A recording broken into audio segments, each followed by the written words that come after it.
الحمدللہ رب العالمین والصلاة والسلام علی رسولہ خاتم النبیین وعلی آلہ واصحابہ اجمعین الی یوم الدین۔ دینی بھائیوں اور بہنوں، السلام علیکم ورحمۃ اللہ وبرکاتہ۔ حسب قاعدہ اور حسب معمول اتوار کی اس نشست میں سوال جواب کا پروگرام ہے، اور آج دو انتہائی اہم سوالات ہمارے پاس آئے ہیں، جن کا میں قرآن اور حدیث کی روشنی میں، صحیح حدیث کی روشنی میں جواب دینے کی کوشش کروں گا۔ پہلا سوال جناب سید عمار رضوی نئی دہلی کی جانب سے ہے۔ وہ لکھتے ہیں: محترم سر، السلام علیکم۔ اکثر و بیشتر پڑھنے اور سننے اور تقاریر میں بتایا جاتا ہے کہ انسان اشرف المخلوقات کے عظیم درجے پر فائز ہے، اور دلیل میں بتایا جاتا ہے کہ اللہ سبحانہ و تعالیٰ نے ملائکہ سے انسان کو سجدہ کروایا اور اسے اچھے برے عمل کرنے کا اختیار بھی دیا۔ آپ سے آپ کے وسیع علم کی بنا پر پوری تکریم کے ساتھ دریافت کرنا چاہتا ہوں، کیا یہ بات خیال مفروضہ احادیث و قرآنی تعلیمات کی روشنی میں درست ہے کہ حضرت انسان کو فی الحقیقت اشرف المخلوقات کا درجہ حاصل ہے؟ میرے علم کے مطابق حضرت انسان کا قرآن کریم میں اپنے رب کا صریح ناشکرہ، جلد باز، جھگڑالو، جاہل اور ظالم جیسی خالص منفی صفات سے ذکر کیا گیا ہے، اور ایک آیت میں یہاں تک ذکر بھی ہے کہ انسان اور پتھر نار جہنم کے ایندھن ہوں گے۔ تو کیا ایسی منفی صفات کے حامل مخلوق کو اشرف المخلوقات کا درجہ دیا جا سکتا ہے، جس کی تخلیق کی ابتدا ایک ناپاک بوند سے ہوتی ہے؟ مزید یہ کہ کیا ہمیں اللہ کی کل مخلوقات کا علم بھی ہے کہ جس بنا پر یہ دعویٰ کر سکیں؟ کہ ذرائع کرم تفصیلی جواب سے مستفید ہونے کا موقع دیں۔ شکریہ۔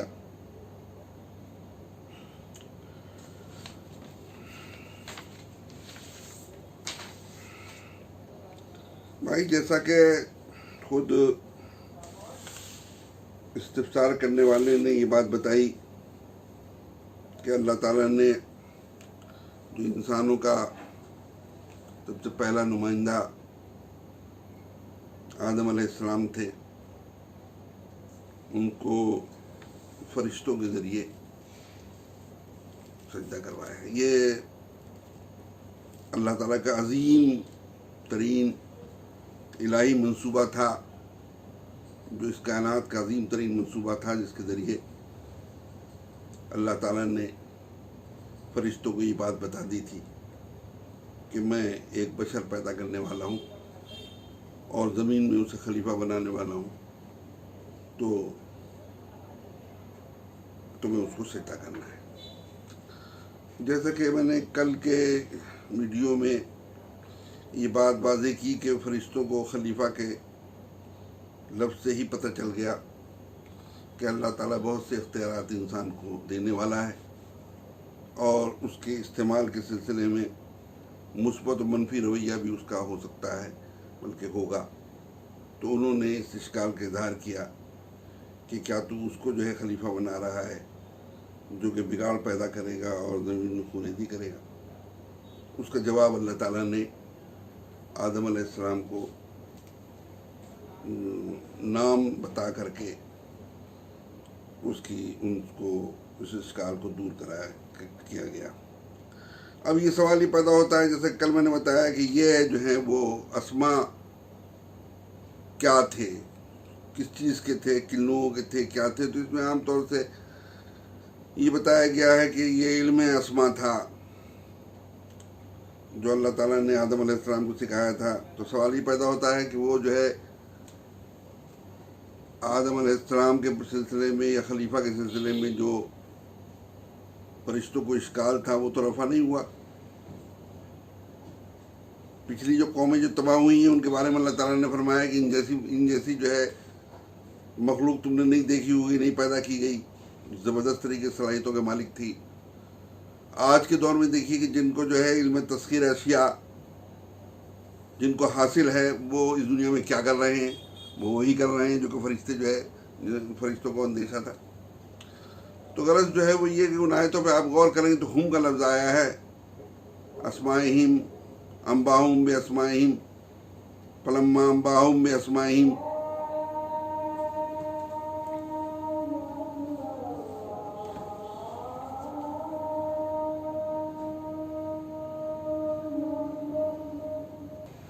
ہم جو ہے جیسا کہ عربی زبان سے جو واقف افراد ہیں وہ جانتے ہیں کہ ہم جو ہے وہ مذکر ذوی العقول کے لیے آتا ہے، مذکر جمع ذوی العقول کے لیے، جمع مذکر ذوی العقول کے لیے.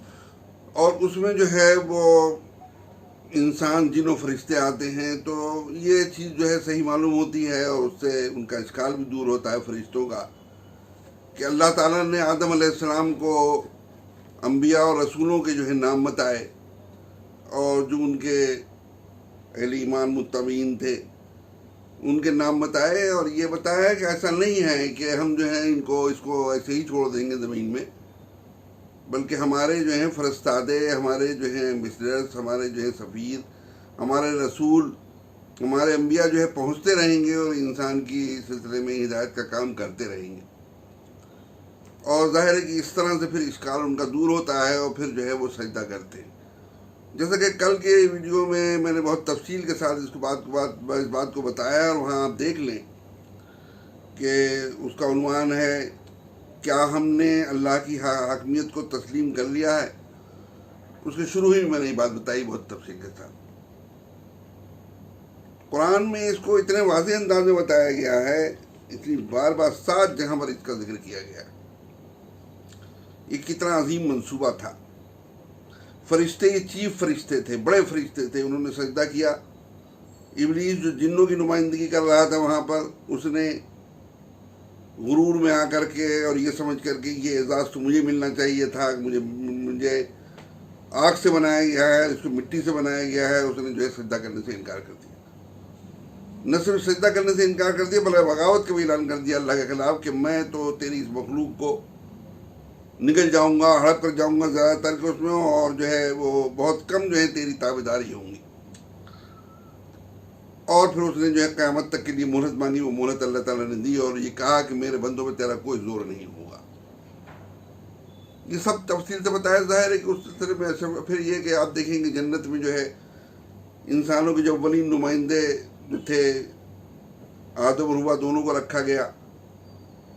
کتنے عرصے رہے وہاں پر نہیں معلوم، لیکن ظاہر ہے کہ زیادہ عرصے رہے ہیں. اور اس کے بعد ان کی جو آزمائش ہوئی، اس آزمائش میں کے نتیجے میں وہ تمام چیز آپ کو ملے گی، قرآن میں دی ہوئی ہے اور میرے لیکچر میں بھی دی ہوئی ہے. تو اس حساب سے اشرف المخلوقات کے علاوہ کوئی اور چیز بنتی ہی نہیں ہے. ظاہر یہ اعزاز کہ جو سجدہ اللہ تعالیٰ کو کیا جاتا ہے، اللہ تعالیٰ کہہ رہا ہے فرشتوں سے اس کو سجدہ کرو. اور یہ کیوں سجدہ کیا جا رہا ہے کہ اس کے جو ہے خلیفہ ہونے کے اعزاز کو قبول کر لو. سجدہ ہر ایک کو نہیں کیا جاتا ہے. یہ اعزاز کو قبول کر لو. فرشتوں نے اس اعزاز کو قبول کیا اور ابلیس نے نہیں کیا. اور پورا جو ہے آپ دیکھیے گا کہ تمام انبیاء، رسول، تمام اللہ تعالیٰ کی کتابیں اسی اس میں آتی ہیں کہ ابلیس نے جو یہ منصوبہ جو ناکام بنانے کا جو پلان بنایا ہے اس کو فیل کر دیا جائے، اور اللہ تعالیٰ جو ہے نے انسان کو جو یہ مقام دیا ہے، یہ جو عزت دی ہے، یہ جو شرف دیا ہے، اس پر اللہ تعالیٰ اسے باقی رکھے. اللہ تعالیٰ نے ایک جگہ اس کا اس طرح سے بھی تذکرہ کیا ہے وَلَقَدْ كَرَّمْنَا بَنِي آدَمَ وَحَمَلْنَاهُمْ فِي الْبَرِّ وَالْبَحْرِ، کہ ہم نے بنی آدم کو، اولاد آدم کو، ابنائے آدم کو عزت و تکریم عطا کی ہے، اور ہم نے خشکی اور تری میں ان کو سواریاں عطا کی ہیں. سواری جو ہے معمولی لوگوں نہیں ہوتی ہیں، بڑے لوگوں کی سواریاں ہوتی ہیں. جو بھی سواری اس زمانے میں ظاہر ہے کہ جو ہے وہ کاریں ہیں، دوسری چیزیں ہیں. اس زمانے میں جو ہے جانور وغیرہ ہوتے تھے، ان کی سواریاں جو ہیں انسانوں کو عطا کی. یہ سورہ بنی اسرائیل سورہ نمبر 17 آیت نمبر 70 میں جو ہے اللہ تعالیٰ نے فرمایا ہے. اب یہ ہے کہ ظاہر ہے کہ یہ اعزاز دیا ہے اللہ تعالیٰ نے انسان کو، اور یہ اس کو اختیار بھی دیا ہے. اور یہ بات بھی بتائی ہے کہ وہ اما شاکر و اما کفورا، ہم دیکھیں گے وہ شکرگزار بندہ بنتا ہے، نافرمان بندہ بنتا ہے. اب ایک شخص جو ہے وہ اللہ تعالیٰ نے دنیا میں جو ہوتا ہے کہ کوئی جو ہے وہ گورنر ہے یا کوئی جو ہے وہ والی ہے کسی جگہ کا جو ہے وہ جو بادشاہ کے حکمراں کے خلاف ہی بغاوت کر بیٹھے اور اس کی سمجھ میں نہ ہو. ظاہر ہے کہ انسانوں کا معاملہ تو مختلف ہے, اللہ تعالیٰ کا معاملہ بالکل مختلف ہے کہ اس بغاوت اور نافرمانی سرکشی کا دنیا اور آخرت میں انجام کیا ہوگا. تو اس اعزاز کو اٹھا کر پھینک دے. یہاں پر جیسے حکومتیں جو اعزاز دیتی ہیں بہت سے لوگوں کو, تو بہت سے لوگ اعزاز کو لینے سے انکار کر دیتے ہیں. یہ اعزاز قبول کرنے کے بعد اسے رد کر دیتے ہیں اور کہتے ہیں کہ نہیں, ہم کو یہ اعزاز نہیں چاہیے, اجازت نہیں چاہیے. تو اللہ تعالیٰ نے اس چیز کو بھی بتایا قرآن مجید میں. وہ تمام چیزیں جو آپ نے بتائی ہیں جو کہ برائی سے متعلق ہیں, بری عادتوں سے متعلق ہیں, وہ نافرمانوں سرکشوں سے متعلق بتائی, وہ اہل ایمان سے متعلق نہیں بتائی, وہ انبیاء رسولوں سے متعلق نہیں بتائی. وقتی طور سے تو کسی کو جو ہے کوئی ہو سکتی ہے غلطی جو ہے, لیکن اس کا طریقہ جو ہے بتایا گیا ہے. توبہ کرنا اس کا طریقہ بتایا گیا ہے, نادم ہونا اس کا طریقہ بتایا گیا ہے, اللہ تعالیٰ کی رجوع اس کا طریقہ بتایا گیا ہے. لیکن یہ مستقل صفت جو جس طرح سے آپ نے بتائی ہیں وہ کافروں کی ہیں, مشرکین کی ہیں, نافرمانوں کی ہیں, سرکشوں کی ہیں. پھر اللہ تعالیٰ نے یہ صفت بھی بتائی ہے کہ اتنا بڑا اعزاز رکھتے ہوئے بھی کوئی شخص اپنے غلط عمل کی وجہ سے کیا مقام جو اختیار کر جاتا ہے, وہ بھی اللہ تعالیٰ نے بتایا ہے. دیکھیے اللہ تعالیٰ کیا فرما رہا ہے, وَاتْلُ عَلَيْهِمْ نَبَأَ الَّذِي آتَيْنَاهُ آيَاتِنَا فَانْسَلَخَ مِنْهَا فَأَتْبَعَهُ الشَّيْطَانُ فَكَانَ مِنَ الْغَاوِينَ وَلَوْ شِئْنَا لَرَفَعْنَاهُ بِهَا وَلَكِنَّهُ أَخْلَدَ إِلَى الْأَرْضِ وَاتَّبَعَ هَوَاهُ فَمَثَلُهُ كَمَثَلِ الْكَلْبِ إِن تَحْمِلْ عَلَيْهِ يَلْهَثْ أَوْ تَتْرُكْهُ يَلْهَث ذَلِكَ مَثَلُ الْقَوْمِ الَّذِينَ كَذَّبُوا بِآيَاتِنَا فَاقْصُصِ الْقَصَصَ لَعَلَّهُمْ يَتَفَكَّرُونَ. اے نبی تم بیان کر دو اس شخص کی یہ قصہ جس کو کہ ہم نے اپنی آیات اور احکام عطا کیے تھے لیکن وہ ان سے نکل بھاگا, ان کی خلاف ورزی کی اس نے جو ہے, تو شیطان اس کے پیچھے لگ گیا اور وہ گمراہوں میں سے ہو کے رہا. اور اگر ہم اسے چاہتے تو ہم اسے بلندیاں عطا کرتے, یعنی اس اعزاز کی بنیاد پر بلندیاں عطا کرتے اللہ کی فرمانبرداری کرتے ہوئے, لیکن اس نے زمین کی پستیوں کا انتخاب کیا اور اس نے اپنی خواہشات کی پیروی کی. تو اس کی مثال اس کتے جیسی ہے کہ اگر تم اسے ڈانٹو تب بھی جو ہے وہ زبان نکالے رہے گا, ہانپ رہا ہوگا, اور چھوڑ دو تب بھی زبان نکال کے ہانپ رہا ہوگا. یہ مثال ہے ان لوگوں کی جو ہمارے آیات اور احکام کو نہیں مانتے ہیں. تو تم یہ حکایت بیان کر دو تاکہ لوگ غور و فکر سے کام لیں. یہ سورہ اعراف سورہ نمبر 7 آیت نمبر 176 ہے. اب آپ نے پھر ایک اور چیز اس میں بیان کر دی جو کہ غلط فہمی پر مبنی ہے. آپ نے یہ بتایا کہ انسان کو جو ہے وہ ناپاک بون سے پیدا کیا گیا ہے. یہ پتہ نہیں کہاں سے چلی یہ چیز جو ہے, اور وہ اسی چیز کا نتیجہ ہے کہ آدمی یہ قرآن کا طالب علم نہیں بنتا ہے, قرآن کی طرف متوجہ نہیں ہوتا ہے, اور پھر صوفیہ اور بزرگوں وغیرہ قصے میں ان کی باتیں سن کر کے وہ کچھ سے کچھ ہوتا ہے. صوفیہ کے یہاں آگے کیا تھا, اپنے آپ کو خوب ذلیل و خوار کرو, خوب ذلیل و خوار اپنے آپ کو کرو, اپنے آپ کو پس سے پستر بتاؤ کہ ہم جو ہے غلطیوں کا جو ہیں وہ ہیں پورے ملغوبہ ہیں. اس طرح کے جو ہے صوفیہ میں یہ رجحان آیا, تو اس طرح سے آیا کہ ہم تو جو ہے بالکل ہی ناپاک وجود ہیں, اللہ تعالیٰ کا کرم ہے. حالانکہ قرآن مجید میں جو مائع مہین آیا ہے, مہین کے معنی جو ہیں وہی آتے ہیں جو اردو میں مہین کے آتے ہیں. یعنی مہین کے معنی انتہائی معمولی. یعنی رحم مادر میں جو چیز جاتی ہے, پانی جو جاتا ہے, منی جو جاتی ہے, وہ بہت کم ہوتی ہے. یعنی ایک سوئی کی جو نوک ہے اس میں جو چیزیں وہ جاتی ہے اندر, باقی ساری ضائع ہو جاتی ہے. تو یہ اللہ تعالیٰ نے بتایا کہ ہم نے اتنی معمولی پانی سے ہم نے پیدا کیا ہے. باقی یہی ہے تو اللہ تعالیٰ نے جو انتہائی شرف بخشا ہے اس کی ناقدری ہے. اور یہ کہ وہ اللہ تعالیٰ پر جو ہے یعنی ایک طریقے سے امتحان ہے. اور پھر اس کے بعد جو ہے پھر ابلیس کی فہرست پہ آدمی چلا جاتا ہے کہ ابلیس نے اس وجہ سے کہ چونکہ انسان کو مٹی سے بنایا گیا ہے تو مجھے آگ سے بنایا گیا ہے, مجھے اعزاز ملنا چاہیے, تو میں اس کے آگے میں نے سجدہ, میں کیوں سجدہ کروں اس کو. اس میں ایک غلط فہمی اور بھی آ جاتی ہے, پتہ نہیں کہاں سے ان لوگوں میں آ گیا ہے کہ مٹی کے بارے میں جو ہے, زمین کے بارے میں انتہائی غلط فہمی. بھائی زمین جو ہے اور مٹی جو ہے وہ پاک بھی ہے اور پاک کرنے والی بھی ہے. یہ چیز کسی اور کو حاصل نہیں ہے پانی کے علاوہ. وہ زمین جو ہے مٹی جو ہے، مٹی سے بنی ہوئی چیزیں، زمین جو ہے، یہ سب پاک بھی ہیں اور پاک کرنے والی بھی ہیں، اور اللہ تعالیٰ نے بتایا کہ انسان کی تخلیق کی ابتدا اس سے ہوئی ہے۔ پھر ایک اور چیز بتائیے، انسان کی جو ہے تخلیق جو ہے ناپاک چیز سے کی گئی، اور انبیاء اور رسول سے بنائے گئے، جو اتنے مقرب اور اتنے خاص نور، اپنے اعمال، اپنے کارنامے، اپنے مشن کی وجہ سے سراپا نور، ان کو ہم جو ہے یہ نہیں سوچتے کہ ان کو ہم کیا کہہ رہے ہیں۔ بہرحال یہ تو جو ہے کہ کل مخلوقات کا علم بھی جو ہے، ظاہر ہے کہ یہ کل مخلوقات کے علم جو ہے کسی کو نہیں دیا اللہ تعالیٰ نے۔ اللہ تعالیٰ نے بس اتنا بتایا ہے کہ بَآتَاكُم مِّن كُلِّ مَا سَأَلْتُمُوهُ إِن تَعُدُّوا نِعْمَتَ اللَّهِ لَا تُحْصُوهَا، کہ ہم نے ہر وہ چیز عطا کی ہے جو تم نے مانگی ہے، اور اگر تم اس کی نعمتوں کا شمار کرنا چاہو تو شمار نہیں کر سکتے۔ یہ ہے انسان جب کسی چیز کی طلب کرتا ہے، کوشش کرتا ہے، جدوجہد کرتا ہے، وہ یاد ہو جاتی ہے، وہ چیز جو ہے وہ ملتی ہے انسان کو، یہی اللہ تعالیٰ نے بتایا ہے۔ باقی یہ ہے کہ تمام انسان کے تمام مخلوقات کے علم کا معاملہ وہ ہے جو خضر علیہ السلام نے موسیٰ علیہ السلام سے اس وقت کہا تھا، جبکہ جو ہے وہ جہاز میں بیٹھے تھے، کشتی میں بیٹھے تھے، کہ چڑیا آئی اور وہ بیٹھی، اس نے سمندر سے جو ہے پانی لیا، چونچ میں اڑ گئی۔ تو انہوں نے یہ بتایا موسیٰ علیہ السلام سے کہ تمام لوگوں کی مخلوقات کے جو ہے علم کے معاملہ ایسے ہی ہے، جو اتنا ہی ہے جتنا سمندر سے جو ہے چڑیا جو ہے لے کے گئی ہے۔ تو یہ تو خیر ایک، بہرحال یہ چیز جو ہے وہ صاف ہو جانی چاہیے۔ اللہ تعالیٰ نے انسان کو جو ہے بہت بڑا شرف بخشا ہے، اسی وجہ سے وہ اشرف المخلوقات ہے۔ اب وہ اس کے اوپر ہے کہ اشرف المخلوقات ہونے کے بعد بھی یہاں پر جو ہے وہ اللہ تعالیٰ کے احکام، اس کی مرضی کے مطابق چیزیں کرتا ہے، تو جنت کی نعمتوں کا مستحق ٹھہرتا ہے، اللہ تعالیٰ اس سے راضی ہوتا ہے، بہترین قسم کی نعمتیں حاصل ہوتی ہیں، رویت الہی، اللہ تعالیٰ کی رویت جیسی عظیم نعمت اسے ملتی ہے۔ اور یہ ہے کہ اگر جو ہے اس کے بالکل برخلاف ہوتا ہے تو اللہ تعالیٰ نے بتایا ہے کہ میں اس کو جو ہے نہ دیکھوں گا اس کی طرف، اور نہ اس کو پاک کروں گا، بلکہ جہنم اس کا جو ہے وہ آخری ٹھکانہ ہوگا۔ تو یہ تو پہلے سوال کا جواب تھا۔ مجھے پوری امید ہے کہ یہ اس سلسلے میں جو کچھ بھی ہے وہ تشفی بخش جو ہے لوگوں کے لیے ثابت ہوگا۔ اب اس کے بعد جو ہے وہ دوسرا جو ہے سوال جو ہے وہ ویڈیو کی صورت میں ڈالا گیا۔ ہم نے ادھر جو ہے وہ سود وغیرہ سے متعلق جو ہیں وہ ویڈیو بھی ڈالی ہیں اور سوالات کے جوابات بھی دیے ہیں۔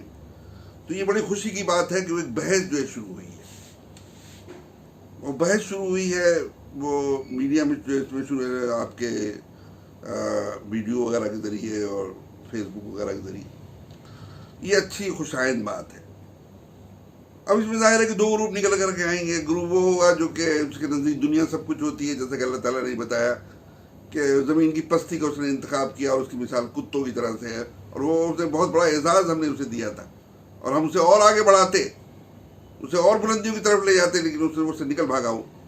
تو ظاہر ہے کہ اس قسم کے جو لوگ ہوں گے تو ظاہر ہے کہ سود کو کسی طریقے سے بھی جائز کرنے کی کوشش کریں گے، اور نہیں بھی جو ہے کہیں سے ملے گی تو خود سے جو ہے سود کا استعمال کر رہے ہوں گے۔ کچھ مولوی حضرات بھی مل جائیں گے، اور اس قسم کے علماء جو ہیں، مولوی ہر زمانے میں رہے ہیں، جو علماء زر ہوتے ہیں، علماء حکومت ہوتے ہیں، علماء خواہشات ہوتے ہیں، وہ مل جاتے ہیں، اور دونوں کی جو ہے وہ اپنی دکانداری چل رہی ہوتی ہے۔ تو ایک گفتگو کا جو آغاز ہوا، اس میں ایک سوال جو ہے ڈالا گیا ہے، وہ جناب عمران صدیقی ندوی صاحب کی طرف سے ہے، میں وہ پڑھ کے سناتا ہوں۔ وہ فرماتے ہیں کہ اس میں کوئی شک نہیں کہ سود کی حرمت قطعی ہے، لیکن کیا حالات، پریشانیاں، دشمن کے خطرات وغیرہ اس حکم پر کچھ اثر انداز ہو سکتے ہیں، یعنی اس حرمت میں کسی قسم کی جزوی یا وقتی گنجائش نکل سکتی ہے۔ ہندوستان کے مسلسل بگڑتے حالات، فسادات کی کثرت، گرفتاریاں، خصوصاً مسلمانوں کے کاروبار کو ختم کرنے کی منصوبہ بندی، کوششیں، اور تعلیمی میدان میں مسلمانوں کی پستی، خاص طور پر اعلیٰ تعلیمی میدان میں پیسے نہ ہونے کی وجہ سے پیچھے رہ جانا، جبکہ دوسری قوم کے بچے بینک سے قرض کی لے کر اعلیٰ تعلیم مکمل کر رہے ہیں۔ کیا ان حالات میں اگر کوئی مسلمان بینک سے سودی قرض لے چاہے اپنے بچوں کی اعلیٰ تعلیم دلانے کے لیے ہو یا اپنے کاروبار کو بچانے یا بڑھانے کے لیے ہو، تو کیا یہ وقتی طور پر درست ہوگا؟ یہ اس پر جو ہے اللہ کا شکر ہے کہ یہ جو ویڈیو ان کی آئی ہے، کچھ تو وہ لوگ ہیں جن کا کچھ مطالعہ نہیں ہے، کچھ وہ نہیں ہے، انہوں نے کچھ 2-3 الفاظ میں کمنٹ کیا ہے، لیکن ایسے جو ہے چیزیں آئی ہیں جو آنکھیں کھولنے والی ہیں، اور یہ خوشی کی بات ہے کہ لوگ جو ہیں اب غور کر رہے ہیں اور قرآن و حدیث کے مطابق چیزوں کو سمجھنا چاہتے ہیں۔ سب سے پہلی چیز جو ہے وہ یہ ہے کہ یہ بات معلوم ہونی چاہیے کہ سود جو ہے وہ اسلام میں، یہ جو آخری جو اسلام کی ہے صورت جو ہے، اسی میں نہیں بلکہ پچھلی شریعتوں میں بھی حرام رہا ہے۔ آپ کے اولڈ ٹیسٹمنٹ نیو ٹیسٹمنٹ میں آپ دیکھ جائیے۔ البتہ یہ ہے کہ موجودہ اسلام میں سود کی تعریف بھی اور سود کا دائرہ بھی بڑا کیا گیا ہے، اور یہ کہا گیا ہے کہ قرض کے سلسلے میں بھی اور تجارت کے سلسلے میں بھی یہ سود ہے اور سود سے جو بچنا چاہیے۔ اس میں سلسلے میں تجارت میں کچھ اشیاء کو بتایا گیا ہے، کچھ چیزوں کو بتایا گیا ہے کہ ان میں جو ہے وہ جیسے کہ وہ تبادلے کے ذریعے چیزیں ہوتی ہیں نا، تو اس طرح سے جو ہے وہ اس میں کمی و بڑھوتری نہیں ہوگی، بلکہ وہ برابر برابر جو ہے اور ہاتھ در ہاتھ فوراً کے فوراً جو ہے ہوگا۔ اس میں جو ہے یہ نہیں ہوگا کہ یہ گیہوں جو ہے کم اس کا ہے تو وہ جو ہے زیادہ لیا جائے اور اس کے بدلے میں جو ہے اعلیٰ قسم کا گیہوں جو ہے کم کر کے دیا جائے، نہیں، اب اسے فروخت کر دیجیے، آپ جو ہے دوسری چیز لیجیے اس سے، اس طرح یہ اس سے منع کیا گیا ہے۔ دوسری چیز یہ کہ وہ جو ہے قرض جو ہے جو حاجاتی کہلاتا ہے، یعنی آدمی کی ضرورت ہے وہ آدمی لے رہا ہے اور مصیبت ہے اس کے زندگی بسر کرنے کی، تو اس میں جو ہے وہ جو اس کا میعاد مقرر کی گئی، اس میعاد میں اگر نہیں اس نے ادا کیا ہے تو وہ سود بڑھ رہا ہے، سود مطلب اس میں رقم بڑھ رہی ہے تو وہ سود سوال ہوتی ہے۔ اسی طرح سے تجارت کا لوگ دھوکہ دیتے ہیں، حالانکہ اللہ کے رسول صلی اللہ علیہ وسلم کے زمانے میں عربوں میں یہودیوں کی یہاں تو حاجاتی تھا معاملہ، لیکن عرب زیادہ تر جو ہے وہ تجارتی سود کا معاملہ کرتے تھے، یعنی وہ اپنی رقمیں جو ہیں وہ دیتے تھے، جو تاجر حضرات ہوتے تھے جو دور دور جاتے تھے، روم جاتے تھے، ایران جاتے تھے، شام جاتے تھے، چین جاتے تھے، ہندوستان جاتے تھے، اور وہ پیسہ اس میں لگاتے تھے، لیکن ان کا پیسہ جو ہے منافع پر نہیں ہوتا تھا بلکہ فکس ہوتا تھا ان کا، کہ یہ ہے ہم نے 50,000 دیے ہیں، یہ 1,00,000 ہم نے دیا ہے، اس پر ہم کو 25% جو ہے نفع چاہیے، ظاہر ہے یہ سود ہو جاتا ہے۔ وہ یہ کہ جو منافع ہوگا اس پر جو ہے 25%، 30% جو بھی طے ہو جائے وہ صحیح ہے۔ تو یہ معلوم ہونا چاہیے کہ یہ چیز جو ہے وہ قرآن مجید میں اور حدیث میں بہت واضح انداز میں آئی ہے، اور تقریباً 100 کے قریب جو ہے حدیث آئی ہے، اتنی زیادہ جو ہے، چونکہ یہ ایک چیز ایسی تھی کہ جو معاشرے میں پھیلی ہوئی تھی، اس کا خاتمہ ضروری تھا، تو اللہ تعالیٰ نے اور اللہ کے رسول نے اس کو واضح طور سے بتایا ہے۔ اب میں مختصراً جو ہے بتا دوں آپ کو جو ہے قرآن کی واضح تعلیمات اس سلسلے میں کیا ہیں۔ صرف مثال کے طور پر پہلے اس میں ہے کہ اللہ تعالیٰ فرماتا ہے حل اللہ البیع وحرم الربا، سورہ بقرہ سورہ نمبر 2 آیت نمبر 275، کہ اللہ نے تجارت کو حلال قرار دیا ہے، سود کو حرام۔ اس کے بعد نمبر 2 لا تاکلوا الربا اضعافا مضاعفا، سورہ آل عمران سورہ نمبر 3 آیت نمبر 130، کہ بڑھتا چڑھتا جو سود ہے، سود کی جو ہے قسم یہی کو بڑھتا جاتا ہے، اور ایسا ہوتا ہے بسا اوقات کہ وہ جو اصل رقم ہوتی ہے وہ پیچھے رہ جاتی ہے، اس سے کئی گنا جو ہے سود ہو جاتا ہے، یہ ایک مستقل چیز ہے۔ تو یہ کہا گیا کہ اس کو نہ کھاؤ، اس کا استعمال نہ کرو۔ اس کے بعد نمبر 3 یا ایھا الذین آمنوا اتقوا اللہ وذروا ما بقی من الربا ان کنتم مؤمنین، کہ ایمان والو اللہ کے غضب سے ڈرو، اور جو بھی سود باقی رہ گیا ہے اگر صحیح معنی میں ایمان والے اسے چھوڑ دو، یعنی اب سود جو ہے حرام ہو گیا، اب آئندہ تم نہیں لگو، لیکن پچھلا جو سود باقی رہ گیا تم یہ کہو گے اس وقت جو ہے وہ احکام جو ہے نہیں تھے، حکم نہیں آیا تھا ابھی حرام ہونے کا، تو ہم وہ لے لیں، تو کہا کہ نہیں اس کو بھی چھوڑ دو۔ یہ سورہ البقرہ سورہ نمبر 2 آیت نمبر 278۔ اب دیکھیے کہ یہ تو احکامات ہوئے، اس کے سلسلے میں جو اللہ نے کیا جو ہے تنبیہات کی ہیں، کیا ڈراوے بتائے ہیں، کس قسم کی دھمکیاں دی ہیں، کس قسم کے عذاب کی جو ہے اللہ تعالیٰ نے انسان کو اس عذاب سے ڈرایا ہے نافرمانی کی صورت میں، ان سود کے سلسلے میں اس کو نہ ماننا۔ سب سے پہلے اللہ تعالیٰ نے یہ بتایا ہے کہ سود میں خسارہ ہی خسارہ، نقصان ہی نقصان ہے، اس لیے کہ اللہ تعالیٰ فرماتا ہے یمحق اللہ الربا ویربی الصدقات، سورہ البقرہ سورہ نمبر 2 آیت نمبر 277، کہ اللہ سود کو مٹاتا ہے اور صدقات اور زکوٰۃ کے نظام کو فروغ دیتا ہے، یعنی اللہ تعالیٰ سود کے نظام کو بڑھنے نہیں دیتا ہے، وہ جو ہے اس کو جو ہے مٹاتا ہے وہ۔ اس کے بعد جو ہے اللہ اس کے رسول کی جانب سے اعلان جنگ ہوتا ہے، جو لوگ جو ہیں پھر بھی سود کی حرمت آنے کے بعد جو ہے سود پر جو ہے استعمال کر رہے ہوتے ہیں، سود کو کھا رہے ہوتے ہیں۔ چنانچہ اللہ تعالیٰ نے فرمایا یا ایھا الذین آمنوا اتقوا اللہ وذروا ما بقی من الربا ان کنتم مؤمنین فإن لم تفعلوا فأذنوا بحرب من اللہ ورسولہ وإن تبتم فلکم رؤوس اموالکم لا تظلمون ولا تظلمون۔ کہ ایمان والو اللہ کے غضب سے ڈرو اور جو بھی سود باقی رہ گیا اسے چھوڑ دو اگر تم صحیح معنی میں مومن ہو، اور اگر تم ایسا نہیں کرتے تو اللہ اور اس کے رسول کی جانب سے جنگ کا اعلان قبول کرو، اور اگر تم تائب ہوتے ہو تو تمہارے لیے تمہارا اصل مال ہے، اصل رأس المال ہے، نہ تم کسی پر ظلم کرو گے، نہ تم پر ظلم کیا جائے گا۔ یہ سورہ البقرہ سورہ نمبر 2 آیت نمبر 278 289۔ اس کے بعد جو ہے اللہ تعالیٰ نے بتایا کہ ہمیشہ کے لیے جہنم کا عذاب ہوا، یعنی اللہ تعالیٰ جو ہے یعنی اس صورت میں اللہ اور اس کے رسول جو ہے کسی کے خلاف اعلان جنگ کرتے ہیں، ظاہر ہے وہ تو اہل ایمان رہے گا نہیں، وہ ایمان مومن رہے گا نہیں، اور اس کا پھر سزا جو اس کی آخرت میں کیا ہوگی، ہمیشہ کے لیے جہنم کا عذاب۔ یعنی اللہ تعالیٰ کو ایمان، اس کا ایمان کا دعویٰ قبول نہیں ہے۔ چنانچہ اللہ تعالیٰ فرما رہا ہے احل اللہ البیع وحرم الربا فمن جاءہ موعظۃ من ربہ فانتہی فلہ ما سلف وامرہ الی اللہ ومن عاد فاولئک اصحاب النار هم فیہا خالدون۔ سورہ البقرہ سورہ نمبر 2 آیت نمبر 275۔ کہ اللہ نے کاروبار تجارت کو حلال قرار دیا ہے اور سود کو حرام۔ تو جو اپنے رب کی جانب سے جو تاکیدی یہ حکم آیا ہے وہ اس تک پہنچے اور وہ پھر سود سے رک جائے، تو جو پچھلا ہو چکا وہ ہو چکا، اس کا معاملہ اللہ کے حوالے ہے۔ لیکن جو دوبارہ پھر جو ہے یہ سود کا معاملہ کرے گا تو ایسے ہی لوگ جہنمی ہیں جس میں وہ ہمیشہ رہیں گے۔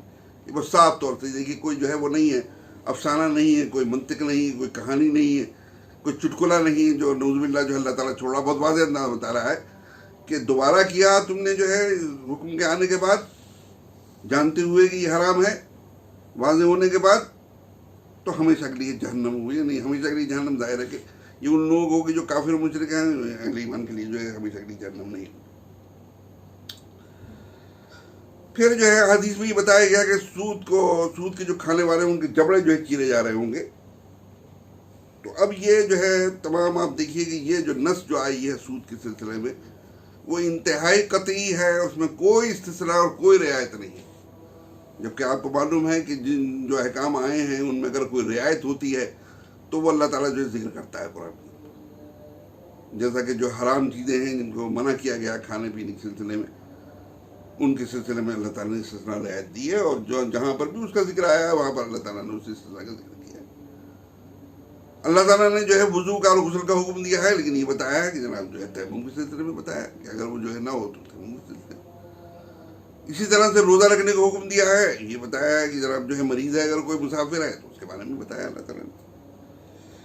پھر ایک بات اور بھی ہے کہ شریعت مکمل ہو گئی ہے، اور اللہ کے رسول صلی اللہ علیہ وسلم کو باضابطہ خاتم النبی نے پوری لڑائی مرزا غلام احمد قادیانی کے ذریعے میں یہی چل رہی ہے کہ وہ یہ کہتا ہے کہ نہیں جو ہے وہ ابھی جو ہے آنا باقی ہے اور ترمیم وغیرہ تمام چیز ہو سکتی ہے حالات کے تحت۔ تو ایک طریقے سے وہ جو ہے نام نہاد علماء جو کہ اس قسم کی چیزوں کو کرتے ہیں وہ مرزا غلام احمد قادیانی کا ساتھ دے رہے ہوتے ہیں، چاہے بھلے سے اسے نبی نہ مان رہے ہوں لیکن اس کے مشن کا ساتھ دے رہے ہوتے ہیں۔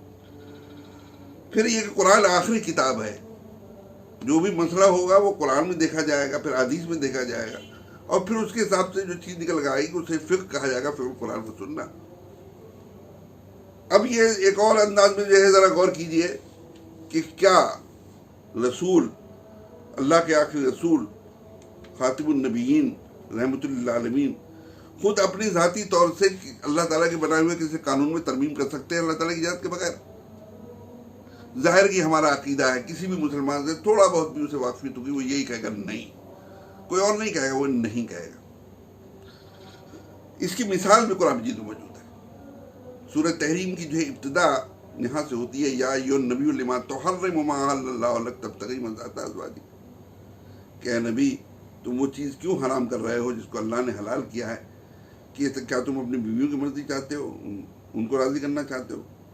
اس کے سلسلے میں جو ہے کیا ہے، متعدد جو ہے روایت ہیں، جو روایت جو سب سے زیادہ جو ہے بہتر اور قریب تر ہے وہ یہ ہے کہ اللہ کے رسول صلی اللہ علیہ وسلم عصر کی نماز کے بعد اپنی تمام ازواج کے بعد تھوڑا تھوڑا جاتے تھے اور ظاہر ہے کہ ازواج جو ہوتی تھیں کچھ آپ کو جو ہے پیش کرتی تھی وہ کھاتے ہوتے تھے، اور اس کے بعد جو ہے پھر آخری زوجہ جس کے ساتھ جو ہے رات میں رہنا ہوتا تھا وہ ٹھہر جاتے تھے. تو ازواج کو یہ محسوس ہوا کہ کسی زوجہ کے پاس جو ہے اللہ رسول کو زیادہ وقت لگا رہے ہیں، تو انہوں نے پوچھا کہ یا رسول اللہ جو ہے وہ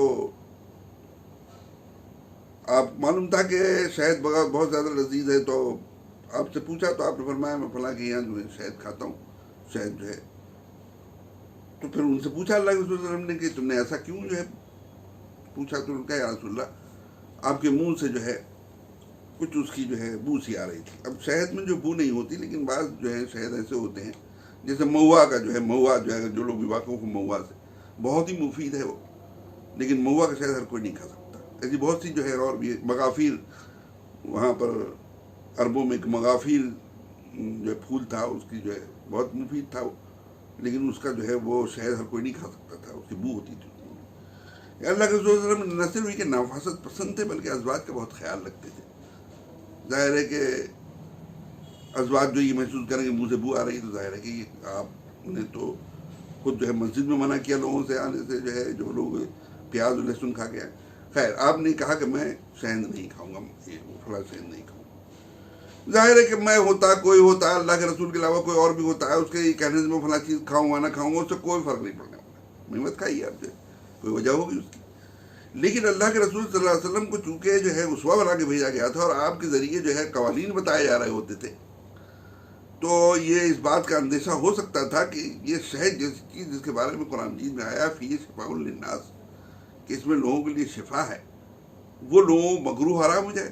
بالکل اسی طریقے سے جیسے یعقوب علیہ السلام کو داد و خارج تھی اور اونٹ کا گوشت جو ہے گرم ہوتا تھا، انہوں نے اونٹ کا گوشت جو ہے کھانا چھوڑ دیا تھا. یہودیوں کے یہاں آج بھی اونٹ کا گوشت حرام ہے، وہ نہیں کھاتے اسے.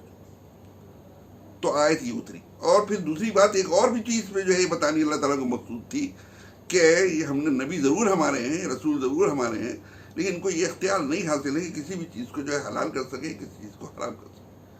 یہ ہم جو ہیں بتاتے ہیں نا، تو اس کے مطابق یہ بتاتے ہیں یا کرتے ہیں. ایک اور چیز بھی جو کہ سب لوگوں کو معلوم ہے، جو ہے یاد دہانی کی تجدید کے لیے میں عرض کر رہا ہوں کہ آپ صلی اللہ علیہ وسلم کو پیاز اور لہسن جو ہے پسند نہیں تھی. حالانکہ پیاز اور لہسن بہت مفید چیز ہے، لیکن آپ کو پسند نہیں تھی. مزاج تھا آپ کا، جو ہے آپ کی ذاتی چیز تھی. اور پھر عربوں کے یہاں کی جو پیاز اور لہسن ہوتی ہے بہت تیز اس میں بو ہوتی ہے، کہ ہمارے پیاز کے مقابلے میں جو ریگستانی اور پہاڑی جو وہ ہوتا ہے پیاز اور لہسن ہوتی ہے. تو آپ نے یہ فرمایا، آپ کسی جو ہے سالن میں جو چیز پڑی ہوتی تھی تو آپ نہیں کھاتے تھے اس کو. جو ہے آپ نے یہ فرمایا کہ جو بھی شخص ہماری مسجد میں آئے وہ پیاز اور لہسن جو ہے کھا کر کے نہ آئے، منہ صاف کر کے آئے. چونکہ اس معاملے میں جو ہے تھوڑی سی شدت سی محسوس ہوئی تو لوگوں میں یہ بات مشہور ہو گئی کہ پیاز اور لہسن جو ہے حرام ہو گئی.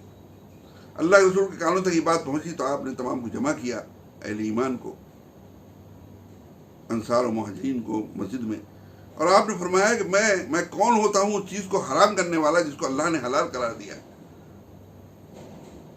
صرف میں نے یہ بات کہی ہے کہ پیاز اور لہسن کی جو بو ہے، مسجد میں اور لوگ بھی ہوتے ہیں اور وہاں فرشتے بھی ہوتے ہیں، انہیں پسند نہیں ہے، تو وہ منہ جو ہے صاف کر کے آئے.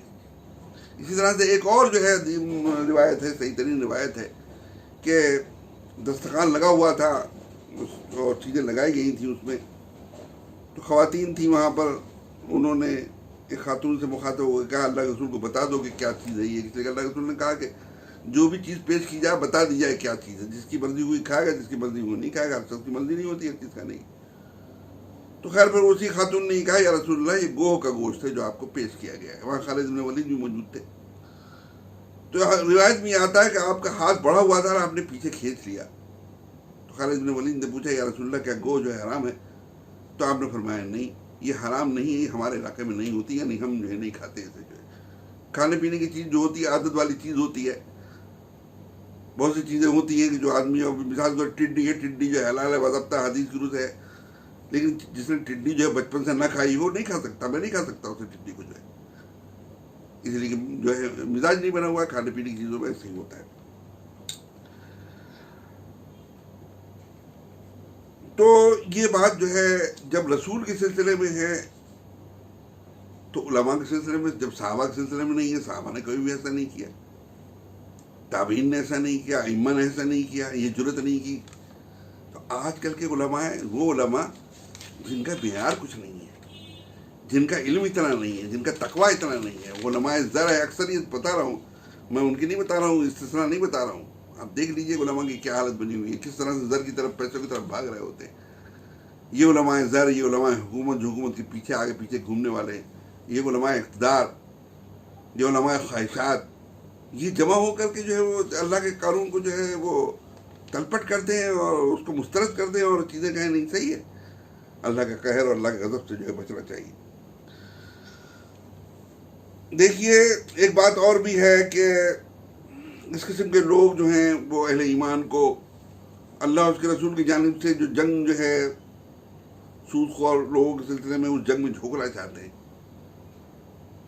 اور جو ہے جہنم کے ہمیشہ کی عذاب کا مستحق بنانا چاہتے ہیں. یہ تو آپ کا کبھی بھی خیر خواہ نہیں ہو سکتے. چند ٹکوں کے خاطر، بہتر ذرا زندگی کی خاطر آپ ان کی بات مانیں اور ہم ان کی بات مانیں اور اپنی دنیا بھی خراب کریں اور اپنی آخرت بھی خراب کریں. پوری دنیا میں کیا ہو رہا ہے مسلمانوں کے ساتھ؟ کیا اللہ کی اجازت اور اس کی مرضی کے بغیر جو ہے وہ ممکن نہیں ہے؟ مسلسل پٹ رہے ہیں. 57-58 کے قریب ممالک ہیں، کوئی عزت نہیں ہے، کوئی وقت نہیں ہے، کوئی حیثیت نہیں ہے. اتنی زیادہ چیزیں اللہ تعالیٰ نے دے رکھی ہیں، پیسہ موجود ہے، دنیا بھر کی تمام جو ہے چیزیں موجود ہیں، وہ چیزیں موجود ہیں، دوسروں کو حاصل نہیں ہیں. لیکن وہ چیز جو ہے کہ جو للہ العزت جمیعہ، اللہ ہی کے پاس عزت ہے، رسول کے پاس، اہل ایمان کے پاس، وہ حاصل نہیں ہوگا. تو اس پر غور نہیں، یہ جیسے بھی ہندوستان کا مسئلہ نہیں ہے جن حالات کے بارے میں انہوں نے بتایا ہے، یہ تمام جو ہے پوری دنیا میں ہی ہے. ایک آدھ جگہ کو چھوڑ کر کے خود جو ہے عربوں میں دیکھیے کیا ہو رہا ہے، یمن میں کیا ہو رہا ہے، شام میں کیا ہو رہا ہے، عراق میں کیا ہو رہا ہے، افغانستان میں کیا ہو رہا ہے، پاکستان میں کیا ہو رہا ہے، ایران میں کیا ہو رہا ہے. جو حالات ہیں، یہ حالات جو ہیں اللہ کی بغاوت اور سرکشی کے نتیجے میں پیدا ہوئے. پھر آپ تو دیکھیے کہ یہ حالات، جن حالات کے انہوں نے تذکرہ کیا ہے، یہ حالات اللہ کے رسول کے زمانے میں نہیں تھے. آخری دور میں آپ کی تو حالت یہ تھی کہ آپ نے قرض لیا تھا یہودی سے اور رہن کے طور پر زرہ رکھی تھی. اور وہ قرض کاہے کے لیے لیا تھا؟ وہ کار خریدنے کے لیے، اونٹ خریدنے کے لیے نہیں لیا تھا. وہ لیا تھا جو کے لیے لیا تھا، جو کے آٹے کے لیے لیا تھا، کہ جس سے کہ روٹی جو ہے بنتی تھی. گیہوں نہیں ہوتا تو گیہوں بہت مہنگا ہوتا تھا، جو کی روٹی ہوتی تھی. اور آپ کا انتقال اسی اس میں ہوا. پھر رات جب آئی تو عائشہ رضی اللہ عنہ جو ہے پڑوس سے جو ہے تیل لے کر کے آئی دیا جلانے کے لیے. تیل نہیں تھا آپ کے پاس. جو ہے چاروں طرف سے جو ہے مسلمہ کذاب کی جو لوگ جو ہیں وہ دھمکیاں دے رہے تھے، گھیرے میں لے رکھا تھا. یہ حالت تھی. پھر ابو رضی اللہ عنہ کا پورا 2.5 سال کا جو دور ہے، پورا انتہائی فطروں والا دور ہے، انتہائی آزمائشوں والا دور ہے. بالکل ایسا معلوم ہوتا تھا کہ جیسے جو ہے چند ہی جو ہیں وہ جگہیں تھیں، مکہ، مدینہ، طائف اور یمن کا ایک تھوڑا سا علاقہ جہاں اہل ایمان تھے، باقی سب برے بغاوت پھیل گئی تھی. یا لوگ مرتد ہو گئے تھے، یا کچھ جو ہے نبی کے طور پر اپنے آپ کو انہوں نے ظاہر کیا تھا، جھوٹے نبی تھے، یا جو ہے پھر انہوں نے زکوٰۃ دینے سے انکار کر کے جو ہے وہ مدینے کی جو ہے اس حکومت سے جڑے رہنے سے منع کر دیا تھا. ایک عظیم انتشار والا معاملہ تھا. دیکھیے ابو بکر رضی اللہ عنہ نے، یہ تو بہت بڑی بات ہے کہ اس قسم کی کوئی چیز کرتے، معمولی چیزوں میں سمجھوتا انہوں نے نہیں کیا. پھر جن چیزوں کا سہارا لے کر کے سود جیسی چیز کو، ملعون چیز کو، انتہائی غلیظ چیز کو، اللہ اور رسول کے خلاف لے جانے والی چیز کو لوگ حلال کرنا چاہتے ہیں، وہ کہاں سے؟ وہ اللہ تعالیٰ نے جو کچھ چیزوں کو جو ہے حرام قرار دیا کھانے پینے کے سلسلے میں، وہ ہر جہاں پر بھی اللہ تعالیٰ نے اسے بیان کیا ہے وہاں پر یہ بتایا گیا ہے. اللہ من استطاع غیر باغ وعاد، کوئی مجبور ہے، اس کی خواہش نہیں ہے کھانے کی، اور نہ وہ حد سے تجاوز کرنے والا ہے، صرف جان بچانے کے لیے جو ہے وہ ایسا کرتا ہے، تو فلا اسمان ہے، وہ حرام چیز حلال نہیں ہو جائے گی لیکن گناہ نہیں ہوگا. یہ اللہ تعالیٰ نے ہر اس میں بیان کیا. وہ نص وہیں سے متعلق ہے. اس نص کو اٹھا کر کے یہاں پر جو ہے کرنا، یہ یہودیوں کی ہے، یحرفون الکلم عن مواضعہ، کہ وہ جو ہیں چیزوں کو ایک جگہ سے دوسری جگہ کر کے حرام کو حلال کیا کرتے تھے. سبت کو انہوں نے جو ہے اس دن کاروبار اور تجارت کے حرام ہونے کے باوجود بھی جو ہے کس طرح سے چیزوں کو کیا تھا اس میں وہ آپ کو معلوم ہے. اور پھر اللہ تعالیٰ نے کیا دنیا میں ان کے ساتھ انجام کیا کہ ان کو بندر بنا دیا اور پھر جو ہے جہنم کی ہمیشہ کے لیے عذاب ان کے لیے مقدر کیا. تو کیا آپ ایسے علماء کا ساتھ دینا چاہتے ہیں چند ٹکوں کے خاطر، ذرا بہتر زندگی کی خاطر؟ پھر ذرا یہ بھی تو دیکھیے کہ بینک سے قرض کون لے گا؟ کیا وہ لے گا آدمی کہ جو کہ کھانے پینے کے جو محتاج ہو زندگی جا رہی ہے؟ نہیں، بہتر زندگی کے لیے، یعنی اسے کار خریدنی ہے، اس کو بہتر مکان بنانا ہے، اسے جو موجودہ مکان اسے ڈھا کر کے کاروبار میں جو ہے اور بڑھوتری کرنی ہے، کھیتی باڑی ہے اس میں جو ہے وہ قرض لے کر کے جو ہے وہ چیزوں کو کرنا ہے. تو یہ تو بنسبت اللہ میں نہیں آئے گی چیز جو ہے. یعنی میں بتا رہا ہوں یہ تو اس میں پھر بیٹھتی نہیں، بنتی ہی نہیں ہے. لیکن اگر مان بھی لیا جائے بشرط محال تو یہ چیز جو ہاں نہیں آتی بالکل بھی، جو ہے غلط ہے.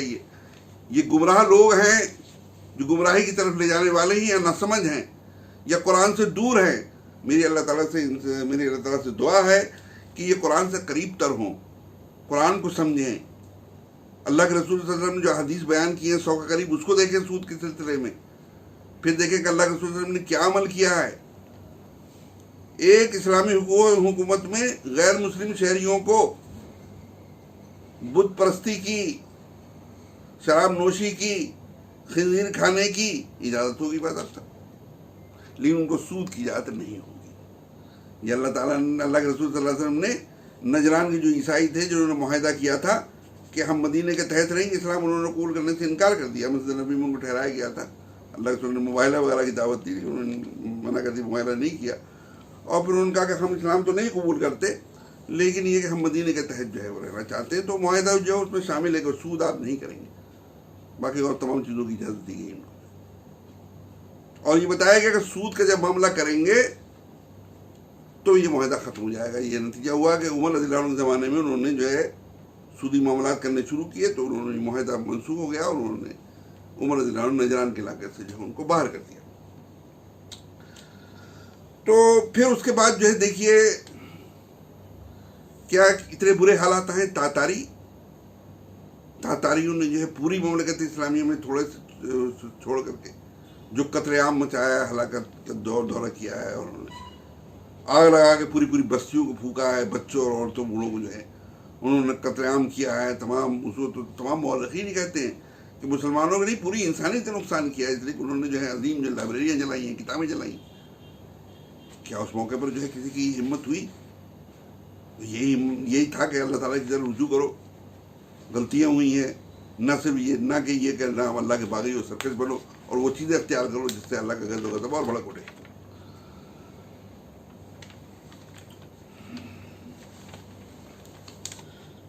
پھر ایک بات چیز اور سوچیے کہ یہ جو ہے سود جو ہے وہ جو چیزیں جو ہیں کھانے پینے سے متعلق جو ہے وہ حقوق اللہ میں آتی ہیں، اللہ تعالیٰ کے اختیار میں آتی ہیں، تو اللہ تعالیٰ نے اس کی اجازت دے دی. لیکن یہ معاملہ جو ہے حقوق لباس سے متعلق ہے. جیسا کہ اللہ تعالیٰ جیسا کہ جو ہے وہ پچھلی اس میں جو ہے میں نے بتایا کہ اللہ تعالیٰ نے فرمایا نہ تم کسی پر ظلم کرو گے نہ تم پر ظلم کیا جائے گا. یہ ایک ظالمانہ چیز جو ہے اللہ تعالیٰ نے بتائی ہے. یہ سورہ البقرہ سورہ نمبر 2 اور آیت نمبر 289 279 اس میں اللہ تعالیٰ نے بتایا لا تظلمون ولا تظلمون، یعنی سود تو تمہیں نہیں لینا ہے، تو تمہارا اصل مال ہے وہ تم کو ملنا چاہیے، تمہیں ملے گا وہ. نہ تم کسی پر ظلم کرو گے اس سے زائد لے کر کے اور نہ تم پر ظلم کیا جائے گا تمہارا اصل مال میں کمی کی جائے. تو یہ ایک جو ہے استحصالی جو ہے وہ چیز ہے جو کہ حقوق لباس سے متعلق ہے. اور ظاہر ہے کہ اللہ تعالیٰ کبھی بھی ظلم کو پسند نہیں کر سکتا کہ ظلم کا ساتھ دے وہ اور کہے کہ تم ظلم کرو. دوسری چیز ایک اور بھول جاتے ہیں ہم، وہ یہ کہ یہ خونی جو ہے وہ استحصالی کے ساتھ ایک خونی رسم ہے. یہ پوری دنیا میں ورلڈ بینک کی رپورٹ دیکھ لیجئے، IMF کی رپورٹ دیکھ لیجئے، وہ یہ بتاتے ہیں کچھ خاندان جو ہیں اسی سود کے بدولت مالدار سے مالدار ہوتے جا رہے ہیں، دولت اکٹھی وہ ہو رہی ہے ان کو اس میں، اور یہ کہ باقی انسان میں جو ہے غربت کی سطح جو ہے بڑھتی جا رہی ہے.